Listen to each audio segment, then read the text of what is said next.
मित्रांनो, आता शोधत शोधत आणि फिरत फिरत आम्ही पोचलोय सोनगीरवाडी या ठिकाणी। सोनगीरवाडी हे सोनगीर किंवा जो मीरगड किल्ला आहे ह्या किल्ल्याचं जवळचं ठिकाण। आणि हे ठिकाण खूप वेगवेगळ्या ठिकाणाहून फिरत फिरत या ठिकाणी आलोय। आणि आता इथून मीरगड किल्ल्याकडे उतरून आपल्याला त्या मीरगड किल्ल्याकडे जायचं आहे। सो आता इथे गाडी पार्क केली आम्ही आणि इथून आता आम्ही मीरगड किल्ल्याकडे जाऊ। ही मनीषाताई आम्हाला इथून किल्ल्याची दिशा दाखवते, वाट दाखवते, म्हणजे त्याप्रमाणे पुढे आम्ही त्या वाटेने किल्ला शोधत जाऊ। तसा किल्ला इथून फार जास्त लांब नाही आहे, पण चुकू नये म्हणून खबरदारी म्हणून ताई आम्हाला रस्ता दाखवते।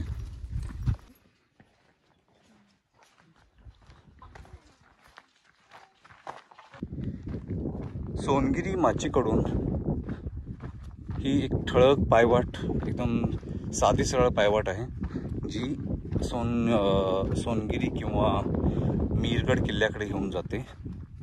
आणि ह्या सोनगिरी माचीकडून असं काही अजिबात कठीण असं काही नाही आहे। हां, खालच्या दुसऱ्या गावाकडून यायचं असेल तर मात्र तो ट्रेक करावा लागतो, पण इथून काय ट्रेक असं काही नाही आहे, सिंपल साधी वाट आहे। आणि एक 10-15 मिनिटाची वाट आपण चालून गेलो की तिथे आपण किल्ल्यावरती पोहोचतो। तर आम्ही सोबत आमचा इथलाच एक मुलगा वाटाडा म्हणून घेतला आहे त्याला। आता हा समोर दिसतोय हा मीरगड किंवा सोनगिरी किल्ला। हे ॲक्च्युली दोन टेकड्या एकमेकाजवळ असल्यासारखं भासणारा हा डोंगराचा भाग आहे। आणि सोनगिरी माचीकडून आपण एक 10-15 मिनटं चालत खाली आलं की आपण ह्या इथे पोचतोय। आणि इथून आता खाली थोडंसं ही दरी उतरून इथून आपण किल्ल्यावरती पोचू। चढाईच्या अंतिम टप्प्यात थोडी एक गवताची वाट आहे, गवतावरून वाट काढत जायचं आहे, त्यामुळे इथे थोडं जास्त निसरड आहे। आणि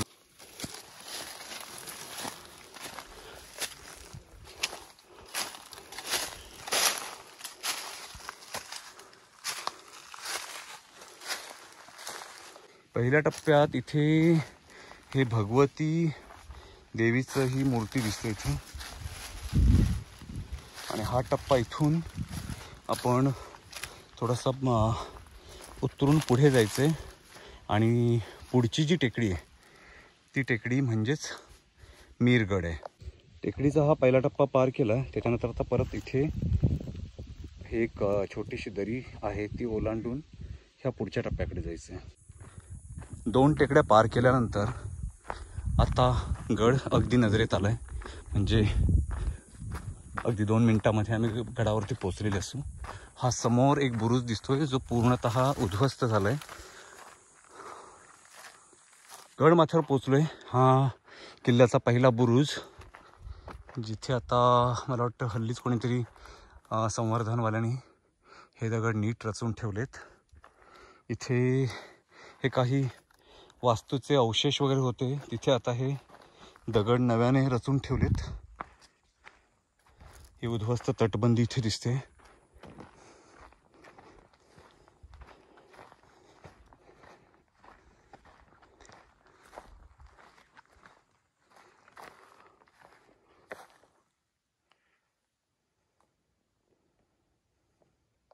हे इथं एका मंदिराचे अवशेष दिसत आहेत।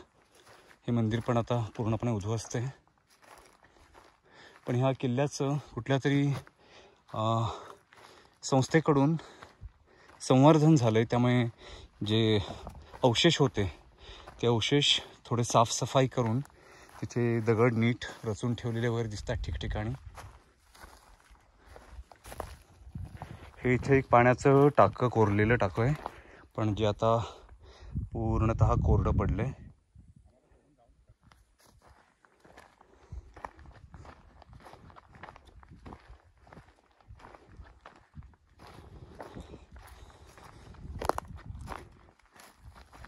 इथे पण कुठल्या तरी जोत्याचे अवशेष आहेत, म्हणजे कुठल्या तरी इमारतीचे चौथऱ्याचे अवशेष आहेत। हे सदर होती ही, हा भाग सदरेचा भाग आहे। आणि हा जो झेंडा दिसतोय हा भाग म्हणजे किल्ल्याचा बाले किल्ला. हा छोटासाच भाग आहे. बाले किल्ला फार मोठा नाही. इनफॅक्ट हा किल्लाही फार जास्त मोठा नाही. हा सुद्धा टेहळणीचाच किल्ला असल्यामुळे ह्याचाही आवाका अगदी छोटा आहे. त्यामुळे ह्याचा बाले किल्लाही अगदी लहानच आहे.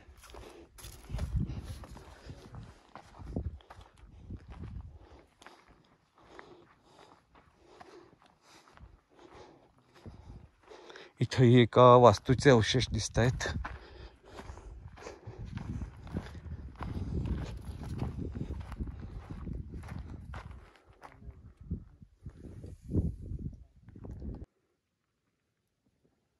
हो काय? जयेंद्र. आणि तुझं रे? राहुल. तर हे जयेंद्र आणि राहुल हे आज आम्हाला हा किल्ला दाखवण्यासाठी घेऊन आलेत. ॲक्च्युली इथे येण्यासाठी गाईडची तशी गरज नाही आहे, पण तरीही आपल्यासोबत स्थानिक लोक असणं हे फार गरजेचं असतं.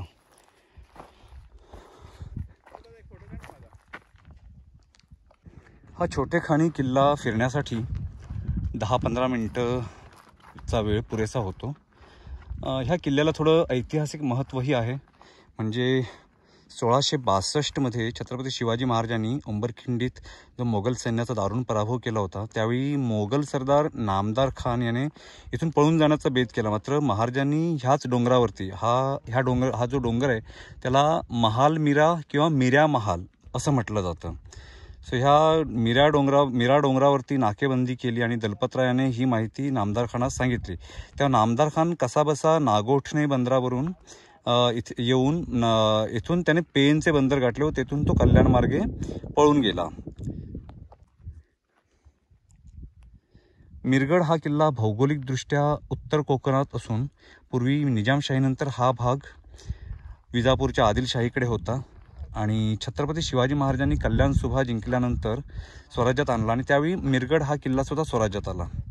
मिरगड हा किल्ला महाल मीरा डोंगराच्या आसमंतात चालणाऱ्या दळणवळणावर टेहळणी करण्यासाठी अत्यंत उपयुक्त होता. कारण ह्या महाल मीरा डोंगरातून पूर्वी कोकणातून घाटमाथ्यावर जाण्यासाठी अनेक खुष्कीचे मार्ग होते आणि शिवाजी महाराजांनी कल्याण सुभ्याचा खजिना स्वराज्यात आणला तो याच प्रदेशात असेल. त्यामुळे मिरगड हा किल्ला तत्कालीन ऐतिहासिक घडामोडींचा महत्त्वपूर्ण साक्षीदार होता. आमची गडफेरी पूर्ण झाली आणि आता जवळपास 2 वाजलेत. तर अजून आमचं जेवण वगैरे झालं नाही आहे. त्यामुळे आणि त्या समोर जी सोनगीर माची किंवा सोनगीर वाडी जी दिसते तिथे जेवणाची काही व्यवस्था होण्यासारखं नाही आहे. त्यामुळे आम्हाला जेवणासाठी परत पेणकडेच जावं लागेल. त्यामुळे आता इथून आम्ही गडावरून निघतो आहे. गडाच्या पश्चिमेकडच्या बाजूला हे एक पाण्याचं टाकं आहे आणि हा भाग अगदी डोंगराच्या कडेवरती येतो. त्यामुळे इकडून थोडं जरी पाय सरकला तर सरळ खाली दरीमध्ये फॉल आहे. गडाचा मुख्य दरवाजा हा इथे आहे.